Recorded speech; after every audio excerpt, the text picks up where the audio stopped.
30 August 2022 Hindu news റിവ്യൂയിലേക്ക് എല്ലാവർക്കും സ്വാഗതം. പാകിസ്ഥാനിലെ ഫ്ലഡാണ് നമുക്കറിയാം. ഇപ്പോൾ PM extends condolences to Pakistan flood victims. പാകിസ്ഥാൻ്റെ ഫ്ലഡ് വിക്ടിംസിന് PM അനുശോചനം രേഖപ്പെടുത്തിയിട്ടുണ്ട് ഈ പറഞ്ഞ ദുരന്തം വന്നതിന്. അതുപോലെ തന്നെ പാകിസ്ഥാൻ ഒരു അടിയന്തരാവസ്ഥ ഫ്ലഡ് കാരണം പ്രഖ്യാപിച്ചിട്ടുണ്ട്. അത് ഇമ്പോർട്ടൻ്റ് ആയിട്ടുള്ള ന്യൂസാണ്. നമ്മളെല്ലാം മനസ്സിലാക്കേണ്ട ഒരു കാര്യം എന്ന് വെച്ചാൽ ക്ലൈമറ്റ് ചേഞ്ച്, കാലാവസ്ഥാ വ്യതിയാനം ഒരു വല്ലാതെ ഇമ്പോർട്ടൻ്റ് ആയിട്ടുള്ള അഡ്രസ്സ് ചെയ്യേണ്ട ഒരു പ്രശ്നമാണ്. അത് ഇന്ത്യയിലെന്ന് മാത്രമല്ല ലോകത്തിലെമ്പാടും ഭയങ്കരമായ പ്രശ്നങ്ങൾ, ഇതുവരെ ഇല്ലാത്തത്ര പ്രശ്നങ്ങൾ ഫ്ലഡായിട്ടും ലാൻഡ് സ്ലൈഡായിട്ടും ഒക്കെ ഉണ്ട്. അത് എല്ലാവരും ഒരുമിച്ച് ചേർന്ന് ഒരു സൊല്യൂഷൻ കണ്ടുപിടിക്കേണ്ടതാണ് എന്നതൊരു ഇമ്പോർട്ടൻ്റ് ആയിട്ടുള്ള എക്കോളജിക്കൽ പ്രശ്നമാണ്. Violent crimes rise after COVID-19 drop എന്നാണ് പറയുന്നത്. ഇമ്പോർട്ടൻ്റ് ആയിട്ടുള്ളൊരു വേറൊരു ഇതാണ്. കാരണം rape, kidnapping, atrocities against children, robberies up across India in 2021. 2021 COVID-19 ശേഷം വയലൻ്റ് ക്രൈംസിൻ്റെ അതിഭീകരമായിട്ടുള്ളൊരു ഇൻക്രീസ് ആണ് എന്നാണ് പറയുന്നത്. ക്രൈം വേവ് എന്നാണ് പറയുന്നത്. കോവിഡ് വേവിന് ശേഷമുള്ള crime wave. In 2021, crime against children surpassed the pre-pandemic levels after declining in 2020 due to COVID-19 related restrictions. In 2021, 1.49 lakh such cases were recorded, higher than 1.48 lakh in 2019. അപ്പോൾ അത്രയധികം crimes പ്രത്യേകിച്ച് കുട്ടികൾക്കൊക്കെ എതിരെ കൂടി കോവിഡിന് ശേഷം എന്നാണ് പറയുന്നത്. അപ്പോൾ ഇത് ലോവസ്റ്റ് ഇൻ ഗുജറാത്ത് എന്ന് പറയുന്നുണ്ട്. ഗുജറാത്തിലും അതുപോലെ തന്നെ ആന്ധ്രാപ്രദേശിലും കുറവാണ് എന്നാണ് പറയുന്നത്. In 2021, the rate of violent crimes per lakh people, 1,00,000 എത്ര ക്രൈംസ് എന്നത് major states was highest in Assam. ആസാമിൽ ഏറ്റവും കൂടുതലും, പിന്നെ follow by Delhi, West Bengal etcetera. The rate was lowest in Gujarat, Andhra Pradesh, Tamil Nadu. അപ്പോൾ the biggest increase in the rate of violent crimes was recorded in Odisha. ഒഡീഷയിലാണ് പെട്ടെന്നുണ്ടായ rise, ഒഡീഷയിലാണ് ക്രൈംസിനുള്ളത്.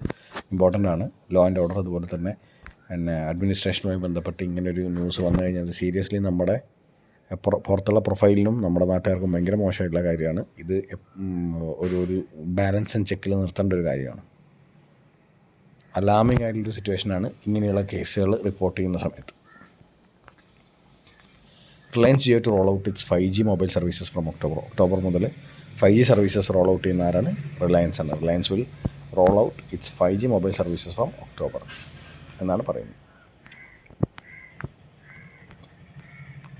കാര്യമായ ന്യൂസുകൾ ഇന്ന് കുറവാണ്. കാരണം ഒരു എക്സാം പോയിൻ്റ് ഓഫ് വ്യൂവിൽ ഉള്ള ന്യൂസുകളുടെ എണ്ണം കുറവാണ്. 5 members of family killed in Kerala land slides കേരളത്തിൽ ഇപ്പം കഴിഞ്ഞ 4-5 വർഷമായിട്ട് വളരെ കോമൺ ആണ്. ഇതൊക്കെ നമ്മൾ ഈ പറഞ്ഞ എന്താ പറയുക കാലാവസ്ഥാ വ്യതിയാനമായിട്ട് ബന്ധപ്പെട്ട കാര്യങ്ങളാണ്. അതിൽ മാൻമെയ്ഡ് ഫാക്ടേഴ്സ് ഉണ്ട്. കാരണം ഇപ്പം കുന്നുകളും മലകളും ഇടിച്ചു നിരത്തി അവിടെ ഡെവലപ്മെൻറ്റ് കൊണ്ടുവരുന്ന സമയത്ത് നമുക്ക് എക്കോളജിക്കൽ ബാലൻസ് നഷ്ടപ്പെടുന്നു എന്നുള്ളത് മാധവ് ഗഡ്ഗിൽ റിപ്പോർട്ടിലൊക്കെ പറഞ്ഞതാണ്. അതുകൊണ്ട് തന്നെ ഫ്ലഡ് വരുന്നത് ചിലപ്പോൾ ഇപ്പോൾ കഴിഞ്ഞ 2018 2022 മഴയുടെ പാറ്റേൺ സെയിം ആയിരുന്നു. കാരണം ജൂണിലും ജൂലൈയിലും താരതമ്യേന കുറവ് മഴയും ആഗസ്റ്റിൽ അതിഭീകരമായ മഴയും. അതായിരുന്നു 2018-2022 ഒരു പ്രത്യേകത എന്ന് പറയുന്നത്. കാരണം നമുക്ക് മെഷർ ചെയ്യാൻ പറ്റാത്ത, അല്ലെങ്കിൽ നമ്മൾ പ്രെഡിക്റ്റ് ചെയ്യാൻ പറ്റാത്തത്ര മഴ.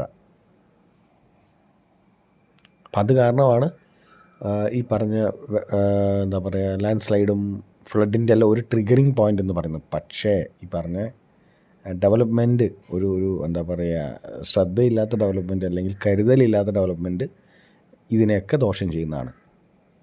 എൻവയോൺമെൻറ്റൽ അസസ്മെൻ്റൊക്കെ നമ്മൾ ഇമ്പാക്റ്റ് അസസ്മെൻ്റ് എന്ന് പറയില്ലേ, എന്തൊക്കെ ഇപ്പോൾ ഒരു ഡെവലപ്മെൻറ്റ് കാരണം എന്തൊക്കെ പ്രകൃതിയിൽ വ്യത്യാസങ്ങൾ വരാമെന്നുള്ളൊരു പഠനം നടത്തിയതിന് ശേഷം മാത്രമേ ഡെവലപ്മെൻറ്റ് ഇനി മുന്നോട്ട് കൊണ്ടുപോകാൻ പാടുള്ളൂ.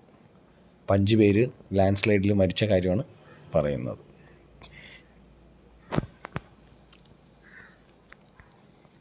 ഇതിപ്പോൾ കോൺഗ്രസ് കൊനുണ്ട്രം എന്ന് പറഞ്ഞിട്ടുള്ളൊരു എഡിറ്റോറിയൽ ഉണ്ട് ഇതിൽ. അപ്പോൾ അതിൽ പറഞ്ഞിരിക്കുന്ന ഈ വേർഡ് കോൺഗ്രസിൻ്റെ കൊനുണ്ട്രം എന്ന് പറഞ്ഞ വാക്കിൻ്റെ ആദ്യം മീനിങ് പറയാം കൺഫ്യൂസിങ് പ്രോബ്ലം എന്നാണ് അർത്ഥം. കൺഫ്യൂസിങ് ഡിഫിക്കൽട്ട് പ്രോബ്ലം എന്നൊക്കെയാണ് അതിൻ്റെ അർത്ഥം. അപ്പോൾ കോൺഗ്രസിൻ്റെ ഇപ്പോഴത്തെ ഡിഫിക്കൽട്ട് പ്രോബ്ലം എന്താണെന്ന് നിങ്ങൾക്ക് തന്നെ അറിയാമല്ലോ, ഞാൻ പറയേണ്ട കാര്യമില്ലല്ലോ. കാരണം ഒരുപാട് ബുദ്ധിമുട്ടുകളും. ടർമോയിൽ എന്ന് പറഞ്ഞാൽ confusion. Amid turmoil and uncertainty Congress has announced schedule for election of a new president.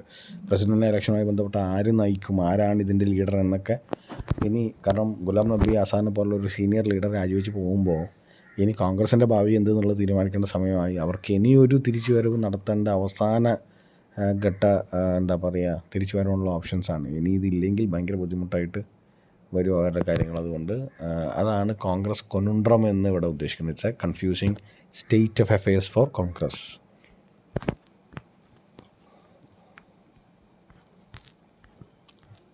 ഈ ഡയറക്റ്റ് ബെനിഫിറ്റ് ട്രാൻസ്ഫർ എന്ന് പറഞ്ഞാൽ എന്താ, റീഡിഫൈനിങ് ഡയറക്റ്റ് ബെനിഫിറ്റ് ട്രാൻസ്ഫർ എന്ന് പറഞ്ഞാൽ, ഡയറക്റ്റ് ബെനിഫിറ്റ് ട്രാൻസ്ഫർ എന്ന് പറഞ്ഞാൽ ആരാണോ ബെനിഫിഷ്യറി അവർക്ക് കൊടുക്കേണ്ട ബെനിഫിറ്റുകൾ ക്യാഷായിട്ട് നേരിട്ട് അക്കൗണ്ടിലേക്ക് കൊടുക്കുന്ന പരിപാടിയാണ്. ഇപ്പോൾ PM കിസാൻ സമ്മാൻ നിധി അല്ലെങ്കിൽ LPGൻ്റെ സബ്സിഡീസൊക്കെ നേരിട്ട് ഉപഭോക്താക്കൾക്ക് നേരിട്ടുള്ള ഇടപാടാണ്. അതിലൊരു ഗുണം എന്താണെന്ന് വെച്ചാൽ മിഡിൽമെൻ ഇല്ല, ഇൻ്റർമീഡിയറി ഇല്ല, അതിലേക്ക് ഇടനിലക്കാരില്ലാതെ നേരിട്ട് ബെനിഫിറ്റ് കിട്ടുക എന്നുള്ളത് ഒരു ഇമ്പോർട്ടൻ്റ് ആയിട്ടുള്ള കാര്യമാണ്. പിന്നെ ഉദ്ദേശിച്ച റിസൾട്ട് ഒരു പദ്ധതിൻ്റെത് കിട്ടും. കാരണം ഇല്ലെങ്കിൽ ഇടനിലക്കാരും പൊളിറ്റീഷ്യൻസും അല്ലെങ്കിൽ മറ്റ് ബ്യൂറോക്രസിയൊക്കെ ഉണ്ടെങ്കിൽ അതിൽ നിന്ന് ലാപ്സ് വരാനുള്ള സാധ്യതയുണ്ട്. ഇത് നേരിട്ട് അയാളുടെ അക്കൗണ്ടിലേക്ക് എത്തുന്നതുകൊണ്ട് തന്നെ ആ ഉദ്ദേശിച്ച ബലം കിട്ടുമെന്നാണ് പറയുന്നത്. സോ ഒരു തരത്തിൽ ഡയറക്റ്റ് ബെനിഫിറ്റ് ട്രാൻസ്ഫർ നല്ലതാണ്.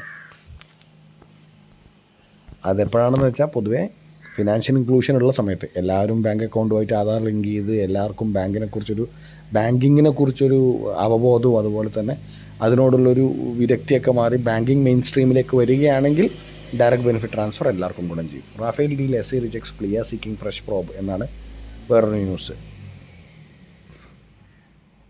അതായത് സുപ്രീം കോടതി അതിൻ്റെ മുകളിൽ ഇനി അന്വേഷിക്കേണ്ട, റാഫേൽ ഡീലുമായി ബന്ധപ്പെട്ട അഴിമതിയൊന്നും ഇനി അന്വേഷിക്കേണ്ട എന്ന് പറഞ്ഞിരിക്കുകയാണ്. റാഫേൽ ജെറ്റ് വിമാനം എവിടെ നിന്നാണ് മേടിച്ചത്? ഫ്രാൻസിൽ നിന്നാണ് മേടിച്ചത്, ഫ്രാൻസ്. അടുത്തൊരു ഇമ്പോർട്ടൻ്റ് ആയിട്ടുള്ള ന്യൂസ് എന്ന് പറയുന്നത് RBI moves fraud registry to help check banking frauds. Banking frauds ഇപ്പോൾ വളരെ കൂടുതലാണ്. അപ്പോൾ ബാങ്കിങ് ഫ്രോഡ്സ് ചെക്ക് ചെയ്യാനുള്ളൊരു കാരണം വെച്ചാൽ നമ്മുടെ റവന്യൂ ആണ് പോകുന്നത്. ഇപ്പോൾ ബാങ്കിൻ്റെ റവന്യൂ ആണ് ഇപ്പോൾ ഫ്രോഡ് വഴി പോകുന്നത്. ഇപ്പോൾ എത്രയോ കോടി ഫ്രോഡ്, ഇത്ര കോടി ഫ്രോഡ് എന്ന് നമ്മളെപ്പോഴും പത്രത്തിൽ വായിക്കുന്നതാണ്. അപ്പം RBI ഇപ്പോൾ എന്താ ചെയ്യുന്നത്, ഒരു ഫ്രോഡ് രജിസ്ട്രി മെയിൻറ്റെയിൻ ചെയ്യണം. അതായത് ഏതൊക്കെ രീതിയിൽ ഫ്രോഡുകൾ നടക്കാം, ഏതൊക്കെ രീതിയിൽ നടക്കാൻ സാധ്യതയുണ്ട്, ഏതാണ് മോഡസ് ഓഫ് ഓപ്പറാൻഡി എന്ന് ഇതിൽ എഴുതിയിട്ടുണ്ടത്. Creating a database of fraudulent website phones and various modus operandi use for digital fraud. Digital ഫ്രോഡിലൊക്കെ എന്തൊക്കെ തരത്തിൽ ഫ്രോഡുകൾ നടക്കാമെന്ന് ആദ്യമേ ഒരു രജിസ്റ്റർ ഉണ്ടാക്കുകയാണ്. കാരണം ആൾക്കാർക്ക് അവയർനെസ് കൊടുക്കാൻ വേണ്ടിയിട്ട്. അതൊരു ഇമ്പോർട്ടൻ്റ് ആയിട്ടുള്ള കാര്യമാണ്. ഇപ്പോൾ മോഡസ് ഓഫ് ഓപ്പറാൻഡി എന്ന് പറഞ്ഞാൽ അർത്ഥം എന്താ? അതായത് മോഡസ് ഓഫ് ഓപ്പറാൻഡി എന്ന് പറഞ്ഞാൽ ഇവിടെ കൊടുക്കുന്നുണ്ട്. മോഡസ് ഓപ്പറാൻഡി എന്ന് പറഞ്ഞാൽ എന്താ? മോഡ് ഓഫ് ഓപ്പറേഷൻ എന്നാണ്. മോഡ് ഓഫ് ഓപ്പറേഷൻ ഏത് തരത്തിലാണ് ചെയ്യുന്നത്. ഇപ്പോൾ the crime was committed by the modus of operandi of the crime was breaking the lock എന്നാണ്. അപ്പോൾ mode of operation of the crime എന്താണ്? ലോക്ക് പൊട്ടിച്ചിട്ടാണ്. അപ്പം എന്ത് തരത്തിലാണ് ആ കാര്യം ചെയ്തത് എന്നുദ്ദേശിക്കുന്നതാണ് ഏത് വാക്ക്? Modus operandi. നമ്മൾ ക്വസ്റ്റ്യൻസിലൊക്കെ അല്ലെങ്കിൽ എക്സാംസിലൊക്കെ കാണുന്നൊരു വാക്കാണ്. അപ്പോൾ ഇന്ന് കാര്യമായിട്ട് ന്യൂസുകളൊന്നും ഉണ്ടായിരുന്നില്ല. പക്ഷേ എക്സാം പോയിൻ്റ് ഓഫ് വ്യൂവിൽ 1-2 കാര്യങ്ങൾ നമ്മൾ നോക്കേണ്ടതുണ്ട്. അപ്പോൾ നാളെ കാണാം. By, take care. കൊനുണ്ട്രം എന്ന് പറഞ്ഞൊരു വാക്കിൻ്റെ അർത്ഥം പഠിച്ചിരുന്നത് ഡിഫിക്കൽട്ട് സിറ്റുവേഷൻ, കൺഫ്യൂസിങ് പ്രോബ്ലം എന്നൊക്കെയാണ്. കൊനുണ്ട്രം, കൊൺഗ്രസ് കൊനുണ്ട്രം എന്ന് പറഞ്ഞിട്ട് എഡിറ്റോറിയൽ ഒരു വാക്ക് പഠിച്ചിരുന്നു, മറന്നു പോകണ്ട. Okay, thank you, by.